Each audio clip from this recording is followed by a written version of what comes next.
Setahu saya itu memang perkembangan seni lukis Sokaraja itu pasca kemerdekaan. Nah, itu mengalami masa kejayaan itu antara tahun 70-an. Nah, 70 akhir sampai 80 itu sudah mulai surut dan mulai berganti kayak semacam bermunculan kuliner-kuliner. Banyak orang mengenal kecamatan kecil di Banyumas ini, Sokaraja. Sepanjang Jalan Jenderal Sudirman, deretan kedai seakan menguatkan citra Sokaraja sebagai surganya para pencari rasa. Namun, sebelum menyegetuk dan soto semerbak, rupanya aroma cat dan bising kuas yang beradu di atas kanvas pernah lebih dulu mewangi di sini. Mereka meninggalkan jejak dari pelukis-pelukis yang pernah menghidupkan Sokaraja dengan warna-warni yang kini perlahan luput dari mata manusia. Ya, karena memang makanya dulu pernah dijuluki industri lukisan atau galeri lukisan terpanjang se-Asia Tenggara, Mas.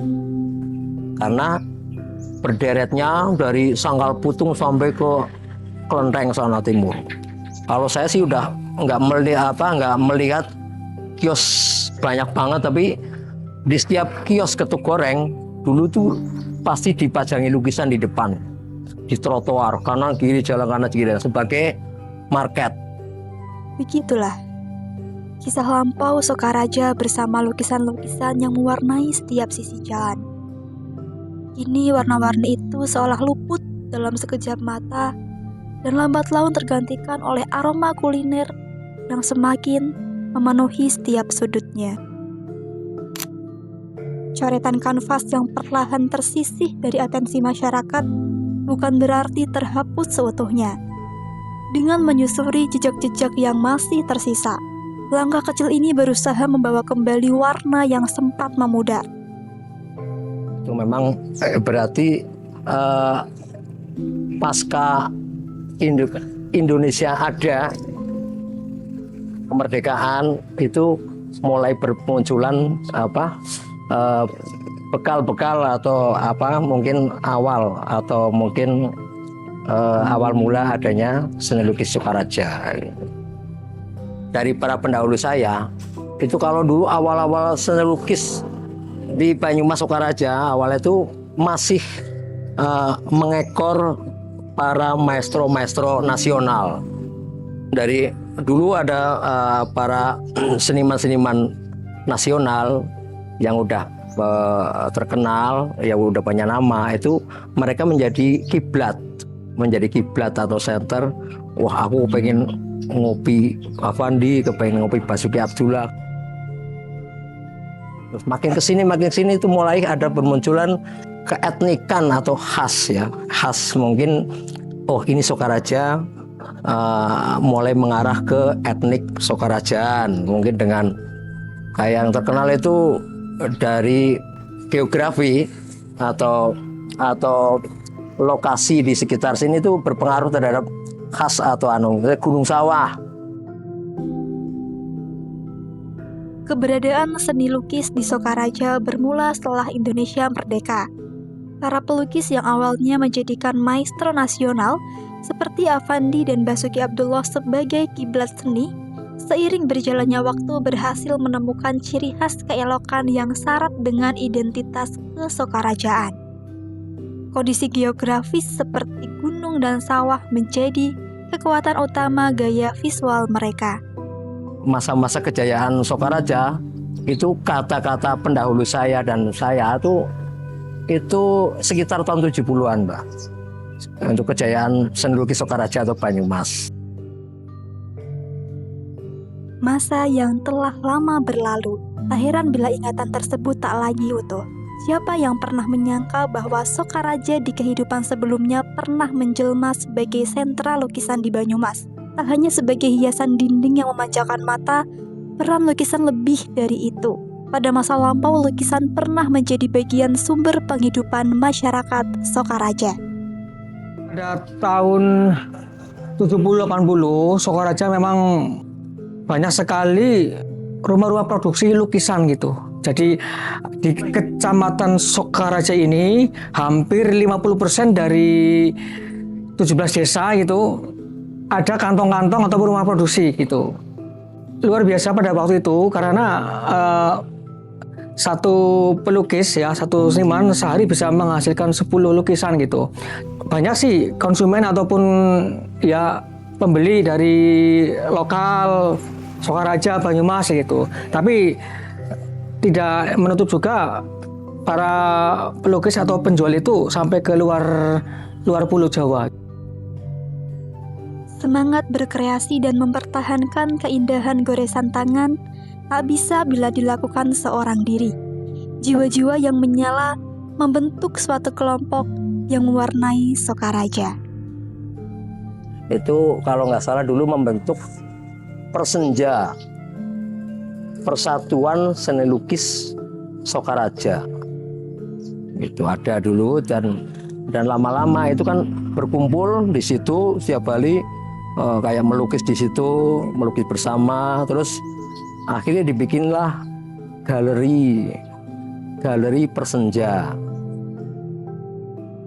Ya kayak yang sekarang yang masih tersisa sih ada di Sokaraja Tengah ya. Karena di belakang itu memang banyak sekali pelukis-pelukis gitu. Ada juga tokoh seniman Sokaraja yang tinggal di situ. Tinggalnya di Sokaraja Tengah gitu. Masih dengan semangat yang sama, usaha mempertahankan seni lukis di Sokaraja pun terus dilakukan hingga kini. Ikatan Pelukis Banyumas atau yang dikenal dengan IPB telah menjadi ruang bagi para pelukis di Banyumas untuk tetap melestarikan seni lukis supaya tak lekang oleh waktu. Kalau Ikatan Pelukis Banyumas memang berdiri di tahun 2020 gitu kan. Jadi sebelum tahun 2020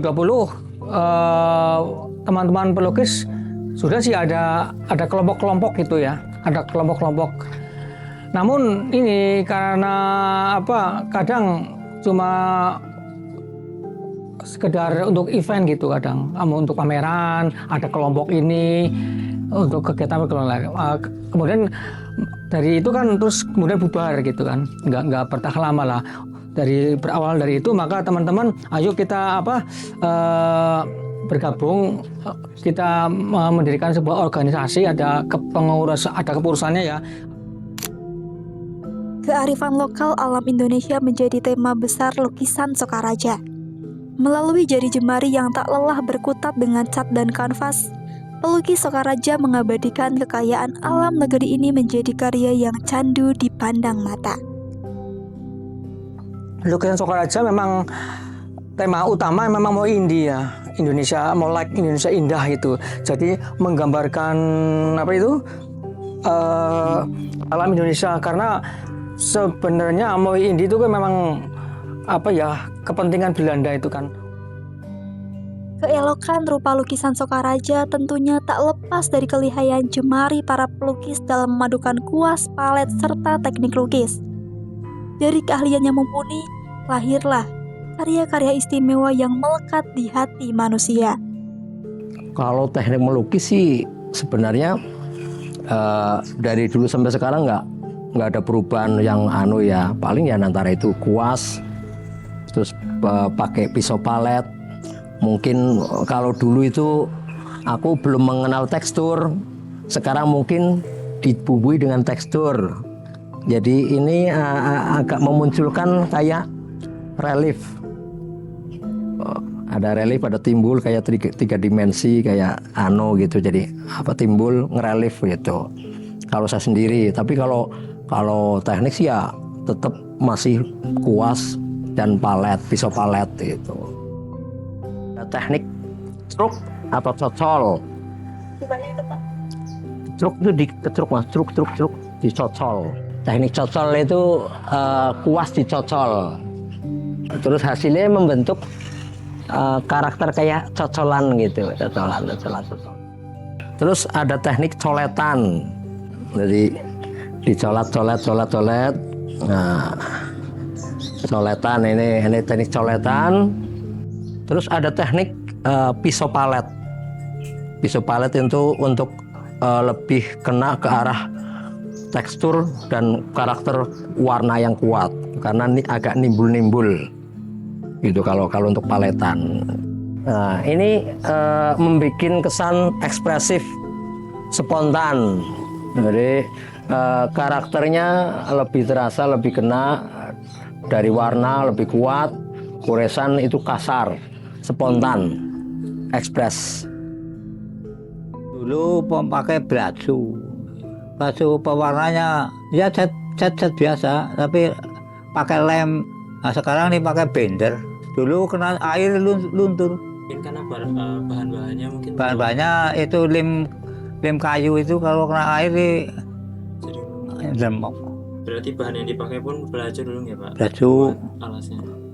Belacu kayaknya belacu. Selain itu ada nggak Pak? Selain belacu? Selain belacu ada aja pakai bambu. Oh, bambu. Bambu kere, dulu pakai kere.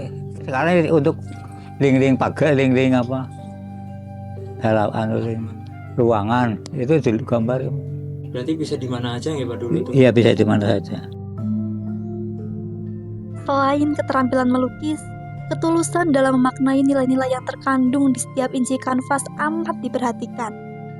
Sebagaimana kehidupan yang memiliki banyak arti, setiap bagian dari alam yang diabadikan dalam lukisan pun dapat diilhami maknanya sendiri. Di Sokaraja itu mengenal ada 2 bidang, kolom atas dan kolom bawah. Itu ada filosofinya Mbak. Misalnya kayak di sini itu terkenalnya panorama Gunung Sawah. Gunung Sawah itu kolom atas terisi oleh langit dan gunung. Itu gunung itu ada kayak semacam penciptaan atau cita-cita tertinggi. Setiap individu kepengen punya cita-cita tertinggi. Terus ada filosofi gunungan kayak kusanas, kukusan mengerucut ke atas. Itu ada filosofi eling karo sing kuasa gitu. Terus gunung itu sumber dari segala sumber kehidupan. Air, abu itu mengalir menghidupi semua yang ada di bawah. Terus kolom bawah itu biasanya terisi dengan pohon, bentangan padi, sungai mengalir gitu. Misalnya kayak pohon itu ada rimbun, simbol keteduhan, rumpun bambu, simbol keteduhan. Air mengalir itu filosofinya itu mungkin kayak rezeki kita itu biar mengalir tak putus-putus seperti air mengalir. Keindahan lukisan Sokaraja tak hanya terletak pada polesan warna yang bahu-membahu menghiasi kanvas putih. Meski tanpa galeri megah, ruang-ruang sederhana tempat para perantau singgah dan para pembeli menawar harga sudah cukup menjadi saksi bagaimana hasil goresan kuas pelukis Banyumas menanti untuk diperhatikan. Para pengusaha kuliner dan pelukis saling berjabat tangan menyetujui bahwa lukisan tak berhenti pada fungsi penghias ruangan.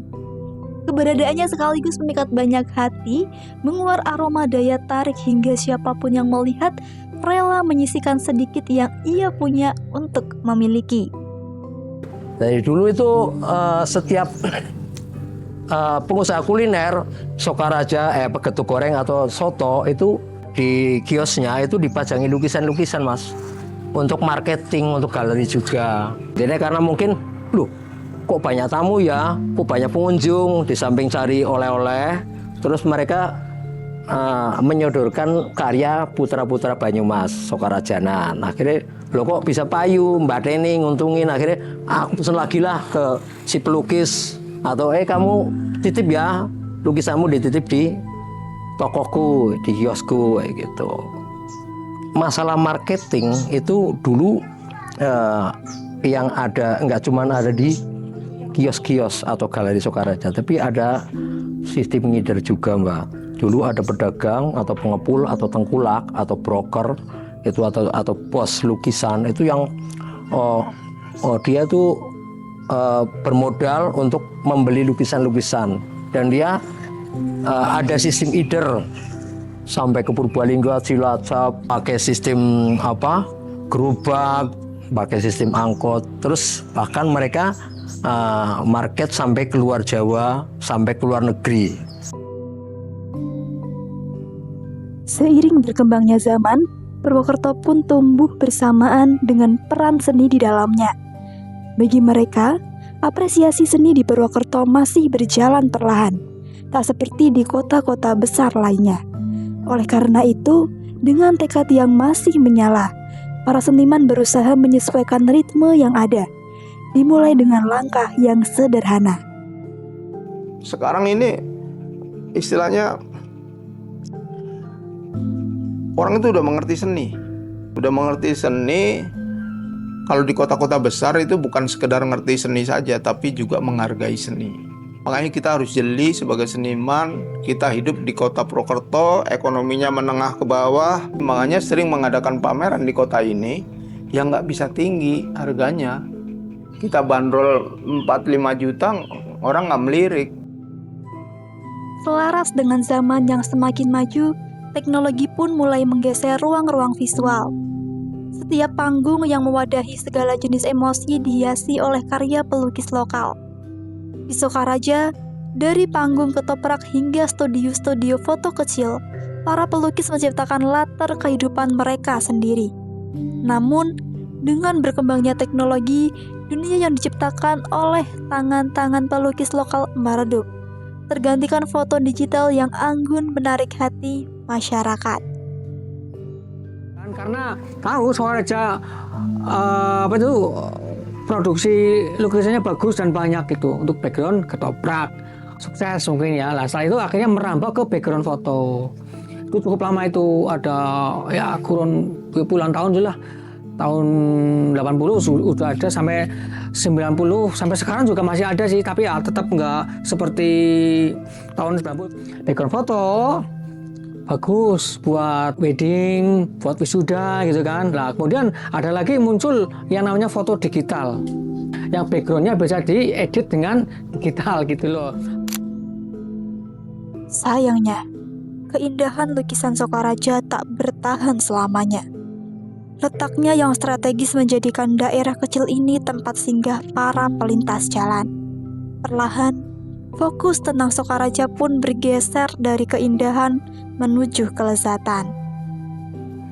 Salah satunya memang pada waktu itu memang sangat tinggi ya, kegiatan berseni lukis di Sokaraja.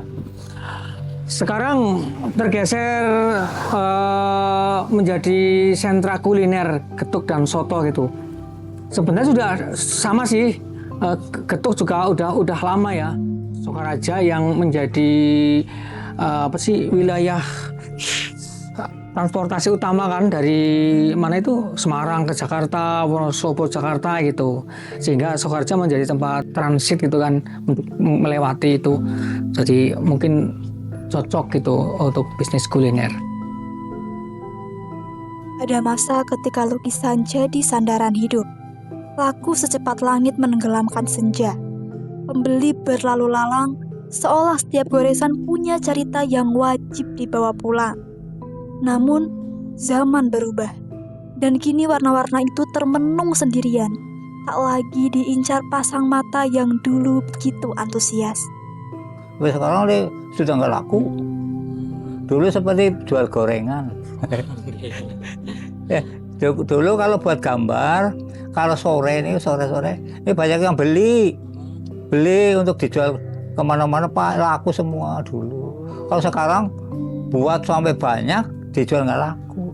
Dulu orang minat, padahal orang sengsara. Yang minat gambar itu bukan orang seperti sekarang, orangnya udah mewah-mewah, tapi nggak minat gambar, disodok-sodokan, nggak mau beli. Ada pameran, ada apa, tapi nggak mau beli. Redupnya eksistensi lukisan di Sokaraja tak hanya berasal dari jumlah pelukis yang kian menipis. Kurangnya perhatian serta dukungan dari pemerintah juga menjadi salah satu alasan mengapa geliat seni lukis di Sokaraja tak lagi sejarah dahulu. Cuman sekarang Nun Sewu kalau nggak didukung sama yang bau rekso, pemerintah, itu kayaknya nonsen. Karena seniman untuk bergerilya, berjalan sendiri sulit sekali. Apalagi sekarang sudah eranya era digital, era dunia maya, seniman-seniman sekarang pada bisa market sendiri, punya lapak sendiri, dengan paket, dengan jari, udah bisa jualan online. Jadi kurang kalau kurang dukungan dari pemerintah, ya misalnya kayak pembebasan lahan untuk rest area, kerajinan atau sentra industri lukisan Banyumasan itu sulit, Mbak. Karena sekarang semua udah dengan perizinan dan macam-macam. Untuk yang senang seni rupa melukis, nah ini ada yang namanya lukisan Sokaraja. Ayo kita belajar bersama melukis khas gaya Sokaraja gitu. Kami siap mengajak teman-teman yang mau belajar melukis gaya Sokaraja karena mempunyai ciri khas tersendiri. Generasi zaman sekarang ini harus jeli, berkarya, totalitas, dan dia harus betul-betul jangan bosan belajar. Karena kalau kita udah bosan belajar, berarti orang itu udah merasa paling bagus karyanya. Jadi tetap harus belajar, terus belajar terus. Karena apa? Kita ini dituntut selera pasar apa nih sekarang. Jadi dituntut selera pasar, karya-karya model apa yang disukai. Dan untuk junior saya, adik-adik saya atau regenerasi, kamu punya skill, kamu udah dikasih talenta dari Tuhan, jangan sia-siakan itu bakat, itu talenta. Gali, dan terus gali. Biar kamu punya jati diri, kamu punya brand, kamu punya titel seorang seniman, terutama seni lukis gitu. Di balik hiruk-pikuk kuliner yang meramaikan Sokaraja, ada sudut-sudut kecil tempat para pelukis masih bekerja dalam sunyi. Tradisi itu tidak hilang, hanya tertutup oleh gemerlap yang baru. Bukan sebuah pemberhentian, dokumenter ini hanyalah jejak yang menuntun langkah menuju masa depan, menyisakan jalan bagi generasi mendatang untuk menemukan kembali kisah-kisah yang digoreskan di Sokaraja.